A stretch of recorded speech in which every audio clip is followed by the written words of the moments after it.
ಪ್ರೀತಿಯ ವಿದ್ಯಾರ್ಥಿಗಳೇ, ಈ ಅವಧಿಯಲ್ಲಿ ನಾವು ಕವಿ ಅಂದರೆ ಯಾರು, ಏನು, ಅವನಿಗೆ ಏನು ಅರ್ಹತೆ ಇರಬೇಕು, ಅವನ ಗುಣಲಕ್ಷಣಗಳೇನು ಅನ್ನೋದನ್ನು ಈ ತರಗತಿಯಲ್ಲಿ ಅದನ್ನು ಕುರಿತು ಚರ್ಚಿಸುತ್ತಾ ಹೋಗೋಣ.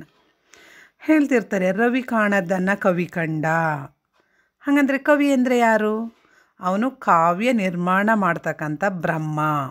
ಈ ಲೋಕದ ವ್ಯಾಪಾರಗಳನ್ನು, ಲೋಕದಲ್ಲಿ ನಡೀತಕ್ಕಂತಹ ಎಲ್ಲ ವಿಚಾರಗಳನ್ನು ಅವನು ಕಣ್ಣಿಟ್ಟು ನೋಡ್ತಾನೆ. ಅವನು ತಾನು ಕಂಡಿದ್ದನ್ನು ಲೋಕೋತ್ತರವಾದ ರೀತಿಯಲ್ಲಿ ವರ್ಣಿಸ್ತಾನೆ. ಈ ಲೋಕೋತ್ತರ ವರ್ಣನಾ ನೈಪುಣ್ಯವೇ ಕವಿಕರ್ಮ.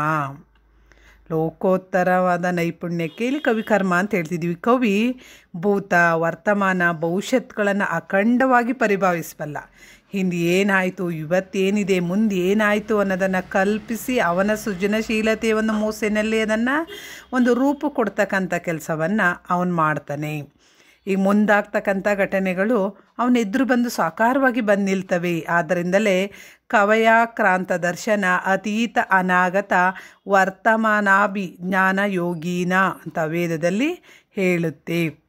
ಅಂದರೆ ಹಿಂದಿಂದು, ಇವತ್ತಿಂದು, ಮುಂದಿಂದು ಎಲ್ಲವನ್ನು ಅವನು ಒಂದು ಸರಿದೂಗಿಸಿ ಅದನ್ನು ಕಾವ್ಯದಲ್ಲಿ ತರ್ತಕ್ಕಂಥ ಶಕ್ತಿ ಕವಿಗೆ ಇರುತ್ತೆ.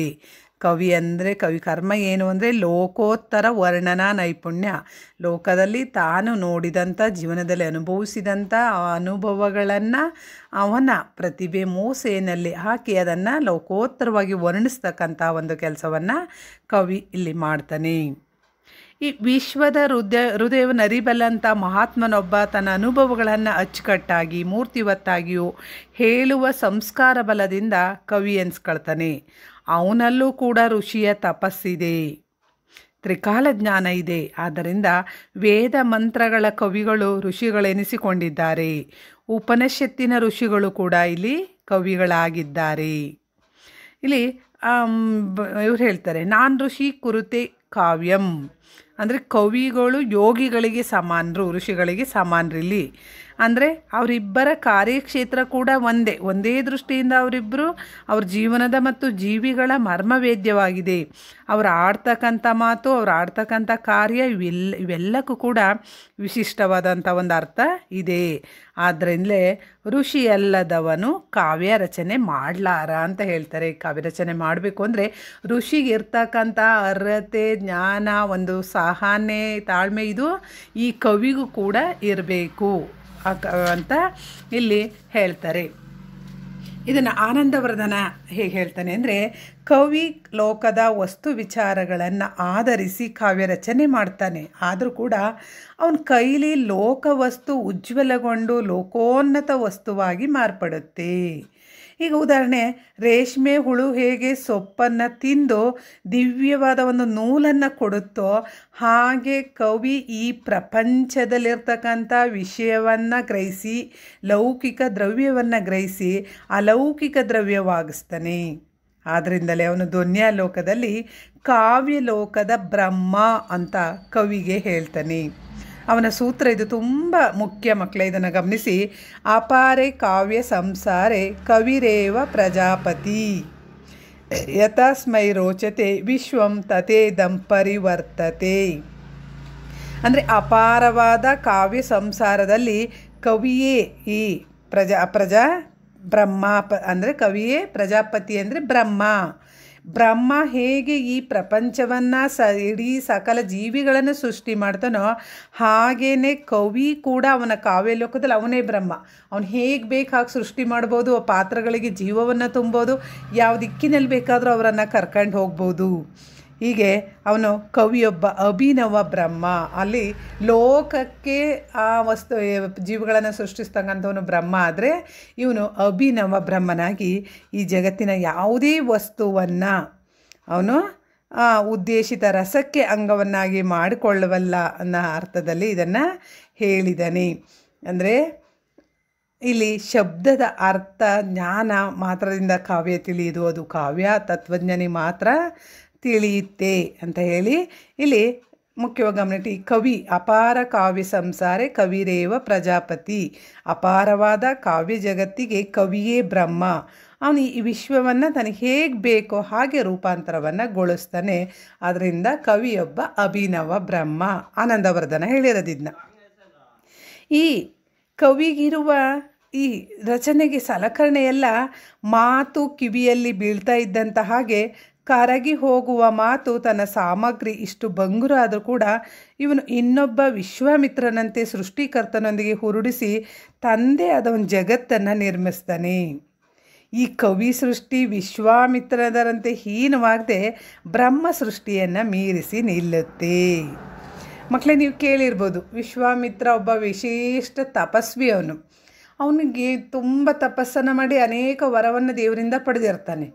ಹರಿಶ್ಚಂದ್ರನ ಅಪ್ಪನಿಗೆ ಈ ಒಂದು ಸ್ವರ್ಗಕ್ಕೆ ಈ ಸಶರೀರವಾಗಿ ಈ ಶರೀರದ ಸಮೇತ ನಾನು ಸ್ವರ್ಗಕ್ಕೆ ಹೋಗಬೇಕು ಅನ್ನೋ ಆಸೆ ಇರುತ್ತೆ.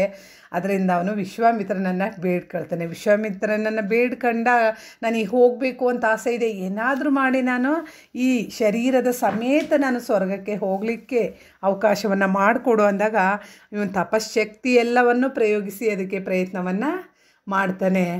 ಆಗ ಅದು ಕೊನೆಗೆ ಸ್ವರ್ಗನೂ ಅಲ್ಲ, ಭೂಲೋಕನೂ ಅಲ್ಲ, ಮಧ್ಯದಲ್ಲಿ ಒಂದು ತ್ರಿಶಂಕು ಸ್ವರ್ಗವನ್ನು ಸೃಷ್ಟಿ ಮಾಡ್ತಾನೆ.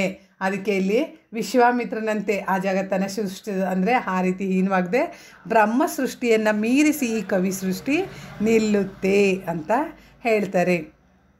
ಈ ಕವಿ ಬಗ್ಗೆ ಮಮ್ಮಟ ಏನು ಹೇಳ್ತಾನೆ ನೋಡಿ. ನಿಯತೀಕೃತ ನಿಯಮ ರಹಿತಾಂ ಆಹ್ಲಾದೇಕ ಮಯಿಂ ಅನನ್ಯ ಪರತಂತ್ರಂ ನವರಸಾರುಚಿರಾಂ ನಿರ್ಮಿತಿ ಮಾದದತಿ ಭಾರತಿ ಕರ್ವೇಜಯತಿ. ಅಂದರೆ ನಿಯಮವನ್ನು ದೂರ ಮಾಡೋದೇ ಯಾವ ವಿಶಿಷ್ಟ ಸೌಂದರ್ಯಕ್ಕೆ ಕಾರಣ ಅಂತ ಹೇಳಿ ಕವಿ ಈ ಬಾಹ್ಯ ಜಗತ್ತನ್ನು ತನ್ನಿಷ್ಟ ಬಂದಂತೆ ಬದಲಾಯಿಸ್ತಾನೆ ಮತ್ತು ಸ್ವತಂತ್ರವಾದ ಕಾವ್ಯ ಜಗತ್ತನ್ನು ಅವನು ಸೃಷ್ಟಿಸ್ತಾನೆ ಅಂತ ಆನಂದವರ್ಧನ ಹೇಳಿದರೆ, ಇವನು ವಿಧಿಯ ನಿಯಮಗಳಿಂದ ಕೂಡಿರದ ಆಹ್ಲಾದಮಯವೂ ಅಂದರೆ ಸಂತೋಷವೂ ಪರಾಧೀನ ರಹಿತವೂ ನವರಸರುಚಿರವೂ ಆದ ನಿರ್ಮಿತಿಯನ್ನುಂಟು ಮಾಡ್ತಕ್ಕಂಥ ಕವಿವಾಣಿ. ಈ ಭಾರತೀಯು ಜಯಶೀಲಲಾಗ್ತಾಳೆ. ಇಲ್ಲಿ ಆ ಬ್ರಹ್ಮ ಸೃಷ್ಟಿಗಿರ್ತಕ್ಕಂಥ ಯಾವ ಬಂಧನಗಳು ಈ ಕವಿ ಸೃಷ್ಟಿಗಿಲ್ಲ. ಇಲ್ಲಿ ಸರ್ವ ಸ್ವತಂತ್ರವಾಗಿ ಅವನು ಹೃದಯವಾಗಿ ಇಲ್ಲಿ ಮೂಡಿ ಬರುತ್ತೆ. ಈ ಬದುಕಿನಲ್ಲಿ ವಿಶಿಷ್ಟತೆ ಎಂಬುದು ಒಂದು ಅನಿವಾರ್ಯವಾದ ಅಂಶವಾಗಿ ಎಲ್ಲರಲ್ಲಿ ಇದ್ದರೂ ಕೂಡ ಎಲ್ಲರನ್ನೂ ನಿಜವಾದ ಅರ್ಥದಲ್ಲಿ ವಿಶಿಷ್ಟ ವ್ಯಕ್ತಿಗಳಿಂದೇ ನಾವು ಕರೆಯಲ್ಲ. ಈ ವಿಶಿಷ್ಟ ವ್ಯಕ್ತಿತ್ವ ನಿರ್ಮಾಣ ಸಾಮರ್ಥ್ಯದ ಸಿದ್ಧಿ ಕೆಲವರಿಗೆ ಮಾತ್ರ ಲಭ್ಯವಾದುದು. ಆದ್ದರಿಂದ ಅನಿವಾರ್ಯವಾದ ವೈವಿಧ್ಯತೆ ಮಾತ್ರದಿಂದಲೇ ಈ ವಿಶಿಷ್ಟತೆ ಪ್ರಾಪ್ತವಾಗಲ್ಲ. ವ್ಯಕ್ತಿಯ ಅಂತಃಸತ್ವದಿಂದ ಅದರ ವಿಕಾಸ ಪ್ರಕಾಶನಗಳಿಂದ ವಿಶಿಷ್ಟತೆ ಸಾಧ್ಯವಾಗುತ್ತೆ. ಕಾವ್ಯ ಪ್ರಪಂಚದಲ್ಲಿ ಕೂಡ ಹಾಗೆ ಪದ್ಯ ಬರೀತಕ್ಕಂಥ ಎಲ್ಲ ಕವಿಗಳು ಕವಿ ಅನಿಸ್ಕೊಂಡ್ರು ಕೂಡ ಕೆಲವರು ಶ್ರೇಷ್ಠ ಕವಿಗಳು ಇವತ್ತು ನಮ್ಮ ಕಣ್ಮುಂದೆ ಇದ್ದಾರೆ. ಆ ವಿಶಿಷ್ಟ ವ್ಯಕ್ತಿಗಳು ಅನ್ನೋ ಪ್ರಶ್ನೆಗೆ ಉತ್ತರ ಅದು ಬೇರೆನಾಗೆ ನಿಲ್ಲುತ್ತೆ. ಕವಿ ಇಲ್ಲಿ ಹೇಳ್ತಾನೆ, ಹೀಗೂ ನಡೆಯೋದುಂಟಾ ಅಂತ ನಾವು ನೋಡ್ತಾ ಹೋದರೆ ಕವಿ ತನ್ನ ಕಾವ್ಯದಲ್ಲಿ ವರ್ಣಿಸ್ತಕ್ಕಂಥ ಎಲ್ಲ ಸಂಗತಿಗಳು ಲೋಕದಲ್ಲಿ ನಡೆದಿರಲೇಬೇಕು ಅಂತ ಇಲ್ಲ. ನಾವೀಗ ಪೌರಾಣಿಕ ಕಥೆಗಳು ಇವರಲ್ಲೆಲ್ಲ ನೋಡ್ತೀವಿ, ಆಕಾಶದಲ್ಲಿ ತೇಲಿ ಹೋದ, ಅಲ್ಲೇ ಇದು ಮಾಡಿದ, ಅನೇಕ ಕಲ್ಪನೆಗಳನ್ನು ನಾವು ಸೃಷ್ಟಿ ಮಾಡ್ತಾ ಹೋಗ್ತೀವಿ. ಅವೆಲ್ಲ ಪ್ರಪಂಚದಲ್ಲಿ ನಡೆದಿರಲೇಬೇಕು ಅಂತ ನಿಯಮ ಇಲ್ಲ. ಅವನು ಏನನ್ನೂ ಅವನ ಕಲ್ಪನೆ ಮೋಸೆನಲ್ಲಿ ಏನನ್ನು ಬೇಕಾದ್ರೂ ಸೃಷ್ಟಿಯನ್ನು ಮಾಡ್ಬೋದು. ಅವನು ಅಲ್ಲಿ ಬರ್ತಕ್ಕಂಥ ಅಸಂಭಾವ್ಯ ಘಟನೆಗಳನ್ನು ಸಹೃದಯರು ನೋಡಿದ ತಕ್ಷಣ ಹೀಗೂ ಉಂಟಾ, ಹೀಗೆ ನಡೀಬಹುದಾ ಅನ್ನೋ ತರ್ಕ ಬುದ್ಧಿಯಿಂದ ಅದನ್ನು ಅನುಮಾನಿಸ್ತಾ ಕೂತ್ಕೋಬಾರ್ದು. ಹೆಜ್ಜೆ ಹೆಜ್ಜೆಗೂ ಇದನ್ನು ಈ ಪ್ರಪಂಚದಲ್ಲಿ ಹೀಗೆ ಸಾಧ್ಯನಾ? ಈಗ ಉದಾಹರಣೆ ಸಿನಿಮಾಗಳನ್ನು ನೋಡ್ತೀರ ನೀವು.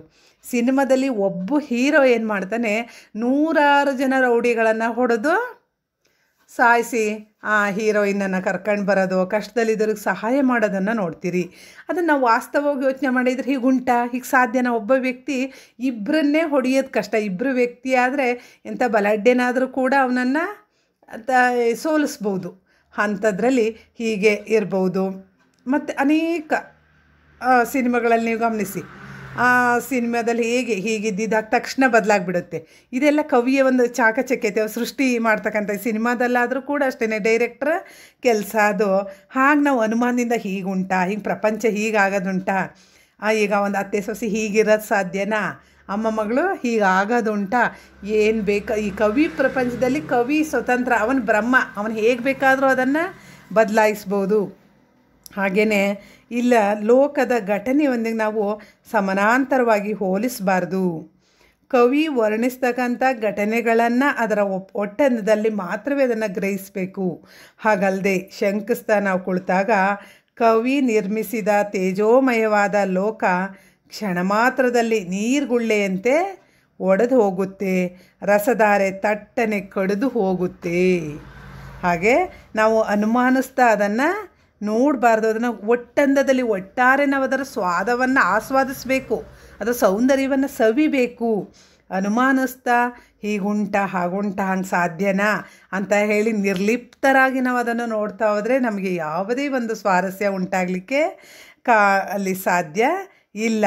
ಆ ಕವಿ ನಿರ್ಮಿಸಿದ್ದು ಒಂದು ನೀರಿನ ಮೇಲಿನ ಗುಳ್ಳೆ ಹೇಗೆ ಕ್ಷಣ ಮಾತ್ರದಲ್ಲಿ ಹಾಳಾಗುತ್ತೋ ಹಾಗೆ ಅವನ ಸೃಷ್ಟಿಯೆಲ್ಲ ಹಾಳಾಗುತ್ತೆ. ಸಹೃದಯ ಕೂಡ ಕವಿಯ ಮನಸ್ಸಿಗೆ ಹತ್ತಿರನಾಗಿ ಕವಿ ಮನಸ್ಸಿನನ್ನು ಅರಿತು ಅದನ್ನು ಆಸ್ವಾದಿಸಬೇಕು ಅಂತ ಹೇಳ್ತಾನೆ. ಇಲ್ಲಿ ನಿಜವಾದ ಕವಿ ಯಾರು ಅನ್ನೋದನ್ನು ಸೂಚಿಸ್ತಕ್ಕಂಥ ಒಂದು ರಾಜಶೇಖರನ ಕಾವ್ಯಮೀಮಾಂಸದಲ್ಲಿ ಅವನು ಹೇಳ್ತಾನೆ. ಶಬ್ದಾರ್ಥೋಕ್ತಿಶಯ ಪಶ್ಯೇದಿಯ ಕಿಂಚನ ನೂತನಂ ಉಲ್ಲಿಖೇತ್ ಕಿಂಚನ ಪ್ರಾಚಂ ಮಾನ್ಯತಂ ಸ ಮಹಾಕವಿ. ಶಬ್ದಾರ್ಥೋಕ್ತಿಗಳಲ್ಲಿ, ಶಬ್ದ ಅರ್ಥ ಮತ್ತು ಉಕ್ತಿ ಅಂದ್ರೆ ಮಾತು, ಇವುಗಳಲ್ಲಿ ಹೊಸದನ್ನು ಯಾವನು ಕಾಣ್ತಾನೋ, ಯಾವನು ಹಳೆಯದನ್ನು ಉಲ್ಲೇಖಿಸ್ತಾನೋ ಅವನೇ ಮಹಾಕವಿ ಅನ್ನಿಸ್ಕೊಳ್ತಾನೆ. ಅಂದರೆ ಅಲ್ಲಿ ಹೊಸದನ್ನು ಕಾಣಬೇಕು, ಮತ್ತು ತೀರ ಹೊಸದು ಹಳೆಯದೆಲ್ಲ ಬಿಡಬೇಕು ಅಂತ ಇಲ್ಲ, ಹಳೆಯದನ್ನು ಕೂಡ ಅಲ್ಲಿ ಅವನು ಉಲ್ಲೇಖಿಸ್ತಾ ಹೋಗಬೇಕು ಅಂಥವನು ಮಹಾಕವಿ ಅಂತ ಹೇಳ್ತಾನೆ. ಇಲ್ಲಿ ರಾಜಶೇಖರ ಮತ್ತೆ ಆ ಕವಿಗಳನ್ನು 3 ಕವಿಗಳಾಗಿ ಇದು ಮಾಡ್ತಾನೆ. ಶಾಸ್ತ್ರ ಕವಿಗಳು, ಕಾವ್ಯ ಕವಿಗಳು, ಉಭಯ ಕವಿಗಳು ಅಂತ. ಇಲ್ಲಿ ಶಾಸ್ತ್ರ ಅಂದರೆ ಅರ್ಥ ಪ್ರಧಾನವಾದದ್ದು. ಅದೇ ರೀತಿ ಕಾವ್ಯ ಕವಿಗಳು ಕವಿತೆಯನ್ನು ರಚಿಸ್ತಕ್ಕಂಥ ಉಭಯ ಕವಿಗಳು ಅಂದರೆ ಶಾಸ್ತ್ರ ಮತ್ತು ಈ ಕವಿತೆ ಕಾವ್ಯವನ್ನು ರಚನೆ ಮಾಡ್ತಕ್ಕಂಥ ಎರಡೂ ಸಾಮರ್ಥ್ಯ ಇರ್ತಕ್ಕಂಥವ್ರನ್ನ ಉಭಯ ಅಂದರೆ 2 ಕವಿಗಳು ಅಂತ ಹೇಳ್ತಾರೆ. ಇಲ್ಲಿ ಶಬ್ದ ಕವಿ ಅಂತ ಇಲ್ಲಿ ರಾಜಶೇಖರನ ಕವಿಗಳನ್ನು ಹೇಗೆ ಇದು ಮಾಡಿದ್ದಾನೆ ಅಂತ ಅಂದರೆ ನೀವು ನೆನ್ಪಿಟ್ಕೋಬೇಕು. ಇಲ್ಲಿ ವೇದ ಅನ್ನೋದು ಶಬ್ದ ಪ್ರಧಾನ, ಅದೇ ರೀತಿ ಶಾಸ್ತ್ರದಲ್ಲಿ ಅರ್ಥನೇ ಪ್ರಧಾನ, ಕಾವ್ಯದಲ್ಲಿ ಧ್ವನಿ ಪ್ರಧಾನವಾಗಿರುತ್ತೆ. ನೀವು ಧ್ವನಿ ಬಗ್ಗೆ ಮುಂದಿನ ತರಗತಿಯಲ್ಲಿ ನೀವು ವಿವರವಾಗಿ ತಿಳಿತೀರಾ. ಹಾಗೆಯೇ ಅಲಂಕಾರ ಕವಿ, ಕವಿಗಳನ್ನು ರಚನಾ ಕವಿ, ಶಬ್ದ ಕವಿ, ಅರ್ಥ ಕವಿ, ಅಲಂಕಾರ ಕವಿ, ಉಕ್ತಿ ಕವಿ, ರಸಕವಿ, ಮಾರ್ಗ ಕವಿ, ಶಾಸ್ತ್ರಾರ್ಥ ಕವಿ ಅಂತ 8 ಬಗೆಯಾಗಿ ಅವನು ವಿಂಗಡಿಸ್ತಾನೆ. ನೋಡಿ, ಅಲ್ಲಿ ಮುಖ್ಯವಾಗಿ ಶಾಸ್ತ್ರ ಕವಿ, ಕಾವ್ಯ ಕವಿ, ಉಭಯ ಕವಿ ಅಂತೇಳಿ ಮತ್ತು ಈ ಕಾವ್ಯ ಕವಿಗಳಲ್ಲಿ ಈ 8 ಬಗೆಗಳನ್ನು ವಿವರಿಸ್ತಾನೆ. ರಚನೆ ಮಾಡ್ತಕ್ಕಂಥ ಕವಿ, ಶಬ್ದದ ಚಮತ್ಕಾರದಿಂದ ಕಾವ್ಯದಲ್ಲಿ ಸೌಂದರ್ಯವನ್ನು ಉಂಟು ಮಾಡ್ತಕ್ಕಂತಹ ಕವಿ ಇರ್ಬೋದು. ಅರ್ಥ ಕೆಲವು, ಈಗ ಉದಾಹರಣೆ ಅಲಂಕಾರದಲ್ಲಿ ನೀವು ಗಮನಿಸ್ತೀರ, ಶಬ್ದಾಲಂಕಾರ, ಅರ್ಥಾಲಂಕಾರ ಅಂತ. ಶಬ್ದ ಅಲಂಕಾರ ಅಂದರೆ ಕೇವಲ ಶಬ್ದಗಳನ್ನು, ಅಲ್ಲಿ ಅಕ್ಷರಗಳನ್ನು ಚಮತ್ಕಾರಯುತವಾಗಿ ಜೋಡಿಸೋದ್ರ ಮೂಲಕ ಕಾವ್ಯದ ಸೌಂದರ್ಯವನ್ನು ಹೆಚ್ಚು ಮಾಡೋದು. ಉದಾಹರಣೆ, ಮಾಡಿ ಮಾಡಿ ಕೆಟ್ಟರು ನಿಜವಿಲ್ಲದೆ, ನೀಡಿ ನೀಡಿ ಕೆಟ್ಟರು ನಿಜವಿಲ್ಲದೆ, ಮಾಡಿ ಮಾಡಿ ಕೆಟ್ಟರು ಮನವಿಲ್ಲದೆ, ನೀಡಿ ನೀಡಿ ಕೆಟ್ಟರು ನಿಜವಿಲ್ಲದೆ. ಇಲ್ಲಿ ಕೇವಲ ಶಬ್ದ ಪ್ರಾಸಬದ್ಧವಾಗಿ ಬಂದಿದ್ದರಿಂದ ಅದರ ಸೌಂದರ್ಯ ಹೆಚ್ಚಾಯಿತು. ಆದರೆ ಅರ್ಥಾಲಂಕಾರದಲ್ಲಿ ಆದರೆ ಈಗ ಉದಾಹರಣೆ ರೂಪಕ ಅಲಂಕಾರ, ಉಪಮಾಲಂಕಾರ, ಸೀತೆಯ ಮುಖ ಕಮಲದಂತೆ ಹೊಳೆಯುತ್ತದೆ, ಸೀತೆಯ ಮುಖ ಕಮಲ, ಈ ರೀತಿ ನಾವು ವರ್ಣಿಸಿ ಅಥವಾ ಈ ರೀತಿ ಅಲಂಕಾರ ಅಲ್ಲಿ ಅರ್ಥವನ್ನು ಮಾಡ್ಕೊಳ್ಳೋದ್ರ ಮೂಲಕ ಅದು ಸೌಂದರ್ಯ ಹೆಚ್ಚಾಗುತ್ತೆ. ಇದಕ್ಕೆ ಅರ್ಥಾಲಂಕಾರ ಅಂತ ಹೇಳ್ತಾರೆ. ಅದರಿಂದ ರಾಜಶೇಖರ 3 ಬಗೆಯನ್ನು ಹೇಳಿ ಮತ್ತೆ ಕಾವ್ಯ ಕವಿಗಳಲ್ಲಿ ಅವನು 8 ರೀತಿಯ ಕವಿಗಳನ್ನು ಹೆಸರಿಸ್ತಾನೆ. ಇಲ್ಲಿ ಕವಿ ಮಾತಿನಲ್ಲಿ, ಮನಸ್ಸಿನಲ್ಲಿ, ದೇಹದಲ್ಲಿ ಶುಚಿಯಾಗಿರಬೇಕು ಅಂತ ಹೇಳ್ತಾನೆ. ಅವನು ಎಲ್ಲ ಶುದ್ಧವಾಗಿರಬೇಕು. ಅವನು ಮಾತಿನಲ್ಲಾಗಿರ್ಬೋದು, ಅವನು ಆಡ್ತಕ್ಕಂಥ ಮಾತೇ ಒಂದು, ಬರೀತಕ್ಕಂಥ ಮಾತೇ ಒಂದು ಆಗಿರ್ಬೋದು, ಯಾರ್ದು ಮನಸ್ಸು, ದೇಹ ಎಲ್ಲ ಕೂಡ ಇಲ್ಲಿ ಶುದ್ಧವಾಗಿರಬೇಕು. ಹೀಗೆ ಕವಿಗಳ ಹಿರಿಮೆಯನ್ನು ನಮ್ಮ ಅಲಂಕಾರಿಕರು ಬಗೆ ಬಗೆಯಾಗಿ ಹೇಳ್ತಾರೆ. ಮಮ್ಮಟ ಬಂದರೆ ಬ್ರಹ್ಮನ ಮುಖದಲ್ಲಿ ನೆಲೆಸಿದಂಥ ಸರಸ್ವತಿಗೆ ಅಲ್ಲೇ ಇದ್ದು ಬೇಸರ ಆಗಿ ಕವಿಯ ವದನ ಕಮಲಕ್ಕೆ ಸೋತಿಲ್ಲಿ ಬಂದು ನೆಲೆಸಿದಾಳೆ. ಈ ಕವಿ ಅಲ್ಲಿ ಸರಸ್ವತಿ ಬಂದು ಈ ಕವಿಯ ಒಂದು ಮನಸ್ಸಿನಲ್ಲಿ, ಅವನ ಮುಖದಲ್ಲಿ ಅಲ್ಲಿ ಇದ್ದಾಳೆ ಅಂತ ಹೇಳಿ ಬ್ರಹ್ಮನ ಮುದಿಸೃಷ್ಟಿಯನ್ನು ಹಾಸ್ಯ ಮಾಡೋ ರೀತಿಯಲ್ಲಿ ಹೊಸದೊಂದು ಭುವನವನ್ನೇ ತೋರ್ಪಡಿಸಿದ್ದಾಳಂತವಳು ಅಂಥೇಳಿ ಮೊಮ್ಮಟ ಹೇಳ್ತಾನೆ. ಭಟ್ಟನಾಯಕ ಅಂತೂ ಇನ್ನೂ ತುಂಬ ಚೆನ್ನಾಗಿ ಅದನ್ನು ವರ್ಣಿಸ್ತಾನೆ. ಅದನ್ನು ತೀನಾಂಶ್ರೀ ಹೀಗೆ ಅನುವಾದಿಸಿದ್ದಾರೆ ಅವನು ಹೇಳಿದ್ದಂಥ ಪದನ. ಅವನು ಭಟ್ಟ ತೌತ ಹೇಳ್ತಾನೆ, ನಮಸ್ತೈ ಲೋಕ್ಯ ನಿರ್ಮಾಣ ಕವೆಯೇ ಶಂಭುವೇ ಯಥ ಪ್ರತಿಕ್ಷಣಂ ಜಗನಾಟ್ಯ ಪ್ರಯೋಗ ರಸಿಕೋ ಜನ ಅಂತ. ಅಂದರೆ ಅದು ಅನುವಾದ ನೋಡಿ. ಇಲ್ಲಿ ನಮಿಸುವೆನು ಮೂಲೋಕವನ್ನು ನಿರ್ಮಿಸಿದಂಥ ಕವಿ ಶಂಕರನಿಗೆ ನಾನು ನಮಸ್ಕಾರ ಮಾಡ್ತಿದ್ದೀನಿ. ಮೂರೂ ಲೋಕ, ಭೂಲೋಕ, ಪಾತಾಳ ಲೋಕ ಮತ್ತು ಮೇಲಿರ್ತಕ್ಕಂಥ ಲೋಕ, ದೇವಲೋಕವನ್ನು ಸೃಷ್ಟಿ ಮಾಡಿದಂಥ ಕವಿಶಂಕರನಿಗೆ ನಾನು ನಮಿಸ್ತಾ ಇದ್ದೀನಿ, ನಮಸ್ಕಾರ ಗೌರವವನ್ನು ಸಲ್ಲಿಸ್ತಿದ್ದೀನಿ. ನಿಮಿಷ ನಿಮಿಷಕ್ಕೂ ವಿಶ್ವರಂಗದ ನಾಟಕದ ನೋಟನದಲ್ಲಿ ಜನರಿಗೆ ರಸ ಉಕ್ಕಿಸುತ್ತೀಹನಿಗೆ. ಪ್ರತಿ ಕ್ಷಣ ಇಲ್ಲಿ ಬದುಕಲ್ಲಿ ಬೇಕಾದಷ್ಟು ಚಟುವಟಿಕೆಗಳು ನಡೆಯುತ್ತೆ. ಈ ಕ್ಷಣ ಇದ್ದಿದ್ದು ಮುಂದಿನ ಕ್ಷಣ ಬದಲಾಗಿರುತ್ತೆ. ಈಗಿದ್ದಿದ್ದೀನೋ ಗಳಿಗಿರಲ್ಲ. ಅಂತಹ ಒಬ್ಬ ಕವಿ ಇದೆ ಪ್ರಪಂಚ ಸೃಷ್ಟಿಕರ್ತನಿಗೆ ಜನರಿಗೆ ರಸ ಉಕ್ಕಿಸುತ್ತೀಯ ನನಗೆ ನಾವು ನಮಿಸ್ತೀವಿ ಅಂತೇಳಿ. ಅದೇ ರೀತಿ ಕಾವ್ಯದಲ್ಲಿ ಆ ಮೂಲೋಕವನ್ನು ನಿರ್ಮಾಣ ಮಾಡಿದಂತಹ ಹಾಗೂ ನಿಮಿಷ ನಿಮಿಷಕ್ಕೂ ವಿಶ್ವರಂಗದ ನಾಟಕದ ನೋಟದಲ್ಲಿ ಜನರಿಗೆ ರಸ ಉಕ್ಕಿಸ್ತಿರ್ತಕ್ಕಂಥವನಿಗೆ ನಾವು ನಮಿಸ್ತೀವಿ ಅಂತ ಹೇಳ್ತಾರೆ. ಈ ಕವಿಯ ಸ್ವತಂತ್ರ ಶಕ್ತಿ ಮತ್ತು ಆತನ ಪ್ರಸಿದ್ಧತೆಯನ್ನು ಕುರಿತು ನೇಮಿಚಂದ್ರ ಲೀಲಾವತಿ ಪ್ರಬಂಧದಲ್ಲಿ ಒಂದು ಮಾತನ್ನು ಹೇಳ್ತಾನೆ. ಕವಿಗಳಿಗೆ ಎಂಥ ಅದ್ಭುತ ಶಕ್ತಿ ಇದೆ, ಏನು ಬೇಕಾದರೂ ಮಾಡಬಲ್ಲರು. ಕವಿ ಕೈಲಿ ಆಗದೇ ಇದ್ದಂಥ ಕೆಲಸ ಯಾವುದೂ ಇಲ್ಲ. ಒಬ್ಬ ಬಡವನನ್ನು ಕರ್ಕೊಂಡೋಗಿ ಇವತ್ತು ಪ್ರಧಾನಿ ಮಾಡ್ಬೋದು. ಆ ಪ್ರಧಾನಿ ರಾಜ ಆಗಿದ್ದನಂಥವನು ನಾಳೆ ಹಾಳಾಗ್ಬೋದು. ಅಲ್ಲಿ ನರಕ ಇದ್ದಿದ್ದು ಸ್ವರ್ಗ ಆಗಿರ್ಬೋದು, ಸ್ವರ್ಗ ನರಕ ಏನು ಬೇಕಾದರೂ ಇಲ್ಲಿ ಕವಿ ಸೃಷ್ಟಿನಲ್ಲಿ ಆಗ್ಬೋದು. ಅದನ್ನು ಅವನ ಪ್ರಸಿದ್ಧತೆ ಮತ್ತು ಅವನು ಹೇಗೆ ಕವಿ ಸ್ವತಂತ್ರನಾಗಿದ್ದಾನೆ ಅನ್ನೋದನ್ನು ನೇಮಿನಾಥ ತನ್ನ ಲೀಲಾವತಿ ಎಂಬ ಪ್ರಬಂಧದಲ್ಲಿ ಹೀಗೆ ಹೇಳ್ತಾನೆ.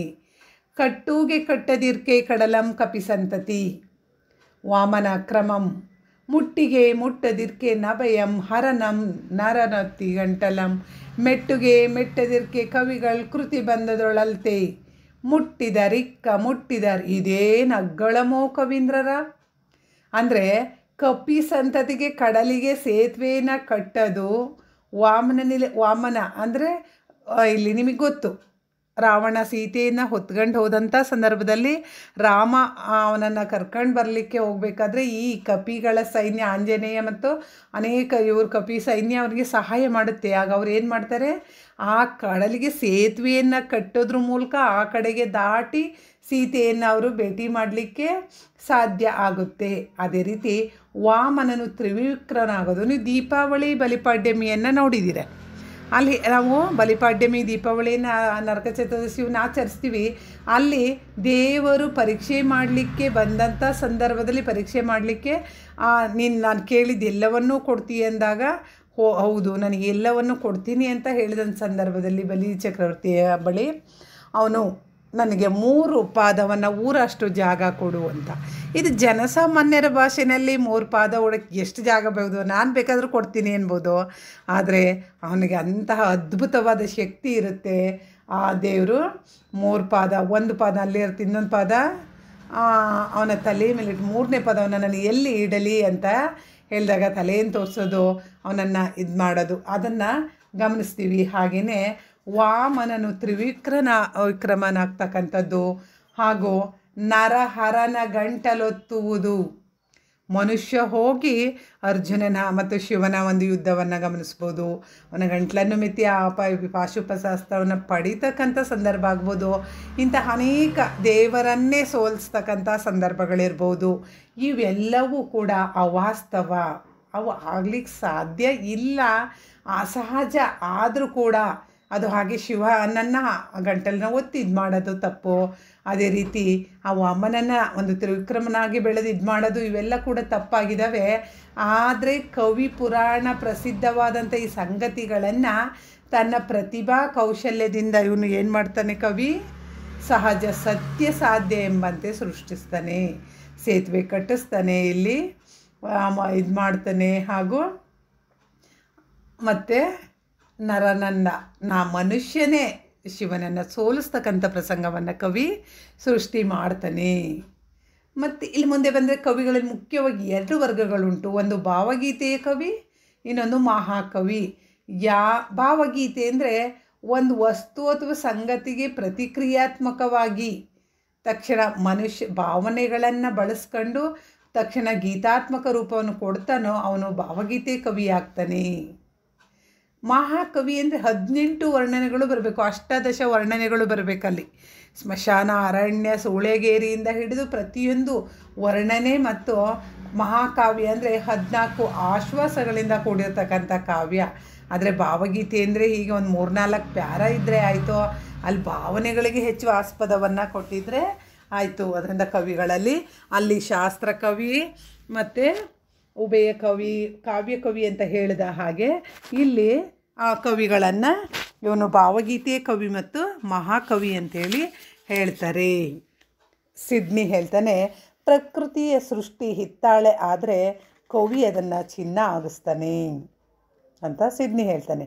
ಕವಿ ಅದನ್ನು ಏನು ಬೇಕಾದರೂ ಮಾಡಬಲ್ಲ. ಕವಿ ಪ್ರಪಂಚದ ಅನಧಿಕೃತ ಶಾಸನ ಕವಿ ಪ್ರಪಂಚದ ಅನಧಿಕೃತ ಅಂತ ಶೆಲ್ಲಿ ಹೇಳ್ತಾನೆ ಇಲ್ಲಿ.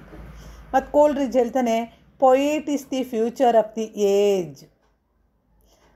ಕುವೆಂಪು ಹೇಳ್ತಾರೆ, ಕವಿ ಹೃದಯ ಒಂದು ವೀಣೆ, ಲೋಕವದನ್ನು ಮಿಡಿಯುವುದು.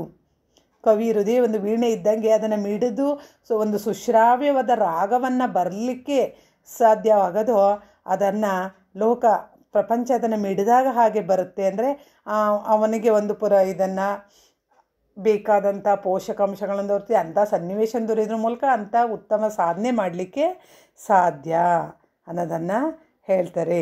ಅದಕ್ಕೆ ಇಲ್ಲಿ ಹೇಳ್ತಾರೆ, ತಕ್ಕ ಮಣ್ಣಿನ ತೇವಕ್ಕಾಗಿ ಕಾದೇ ಇರುವ ಬೀಜ ಅಂತ. ಅಂದರೆ ಈ ಪ್ರತಿಭೆ ಈ ಕಾವ್ಯವನ್ನು ರಚನೆ ಮಾಡಲಿಕ್ಕೆ ಹೇಗೆ ಅಂತ ಹೇಳ್ತಾರೆ. ಕವಿಗೆ ಸಹೃದಯನಿಗೆ ಕವಿ ಕುವೆಂಪು ಪ್ರಶ್ನೆ ಕೇಳ್ತಾರೆ, ನೀನೇರಬಲ್ಲೆಯ ನಾನೇರುವೆತ್ತರಕ್ಕೆ ಅಂತ.